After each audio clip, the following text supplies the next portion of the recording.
Dan sejak beberapa hari lalu, isu penghakiman yang telus tanpa sebarang campur tangan menjadi hal penting dalam menjamin sistem keadilan yang baik. Dan pada ketika ini pula, kita ingin melihat dari aspek peranan dan juga kedudukan jawatan peguam negara itu sendiri.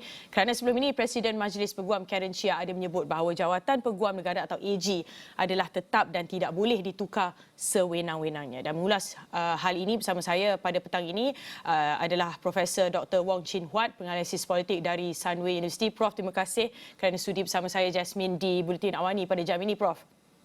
Terima kasih kepada Prof, pertama kali mengambil apa yang dikatakan oleh Presiden Majlis Peguam itu. Artikel 145 Perlembagaan Persekutuan jelas menyatakan sekiranya ingin menukar AG atau Peguam Negara, mesti ditubuhkan satu tribunal badan khas yang ditubuhkan oleh pihak berkuasa bagi menyiasat dan mengadili hal tersebut. Jadi adakah itu satu kaedah terbaik, Prof, dalam menjamin pengasingan kuasa dalam pemilihan seseorang Peguam Negara dan bagaimana agaknya prosesnya, Prof?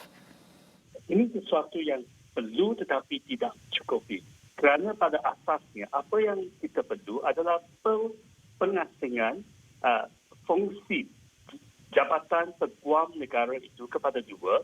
Yang pertama, sebagai badan yang memberikan nasihat kepada nasihat undang-undang kepada kerajaan yang dijalankan oleh Peguam Negara. Dan kedua adalah kuasa pendakwaan yang seharusnya dijalankan oleh sebuah jabatan pendakwa raya yang bebas daripada perantikan politik. Sebaliknya diambil oleh ketuanya dari kalangan peguam yang berkhidmat dalam kerajaan ataupun peguam termasuk yang dalam swasta. Itu yang kita perlu. Kerana tanpa pengasihan kuasa ini, apa yang berlaku ialah peguam negara itu boleh tertunduk kepada pengaruh politik dan berlaku pendakwaan ataupun pelepasan yang memilih, iaitu selective prosecution ataupun impunity.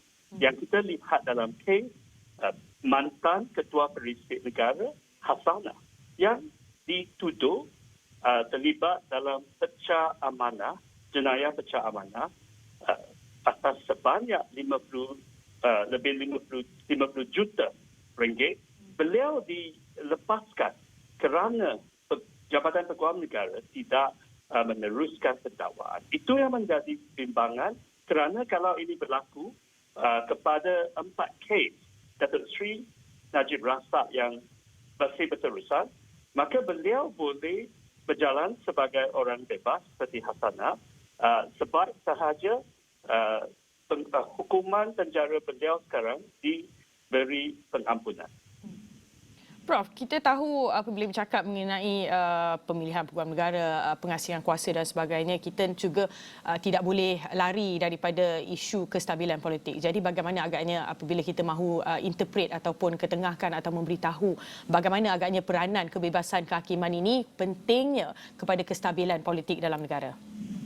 Kestabilan kehakiman dan juga kebebasan pendakwa raya yang sering kurang mendapat perhatian adalah asas kepada kestabilan negara, politik negara, kerana andaikan dengan menukarkan kerajaan, menukarkan Perdana Menteri, penjenayah boleh membebaskan diri dengan menukarkan peguam negara melalui tangan Perdana Menteri yang baru, maka tiada kerajaan boleh menjadi stabil. Kerana golongan penjenayah berprofil tinggi akan sentiasa cuba untuk menggulingkan kerajaan yang sedia ada atau sekiranya kerajaan sedia ada enggan diugut oleh mereka untuk melepaskan mereka daripada hukuman.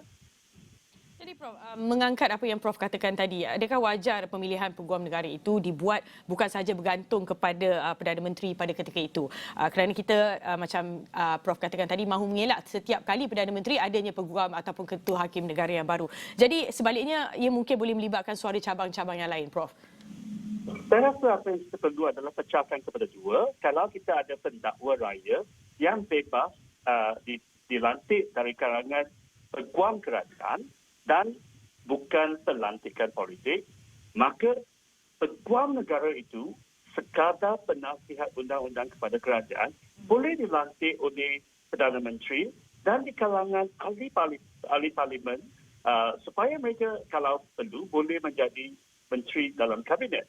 Itu akan mencapai accountability kepada kabinet atas isu-isu dasar-dasar kerajaan yang berkaitan dengan undang-undang. Pada masa yang sama, kita boleh memastikan bahawa tidak berlaku kejara dua darjat di mana mereka yang mempunyai hubungan kuat, mempunyai pengaruh politik boleh dibebaskan setelah melakukan jenayah. Dan dalam konteks yang baru adalah penjenayah boleh membebaskan diri kalau mereka boleh mendukung seorang Perdana Menteri yang baru yang akan melantik seorang peguam negara yang baru yang mengikut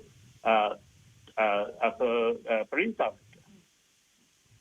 Prof, kita tahu sosok-sosok ataupun individu yang boleh dipertimbangkan untuk pemilihannya. Bagaimana pula dengan kriterianya, Prof?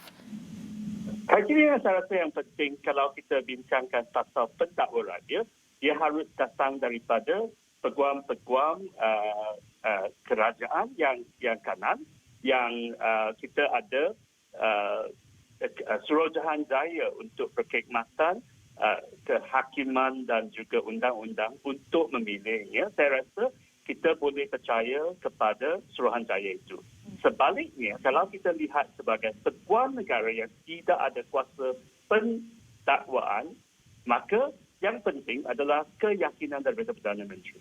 Akhirnya kerana dia boleh jadi seorang ahli parlimen, malah seorang menteri dalam kabinet seperti yang pernah berlaku dalam zaman Tunku Abdul Rahman.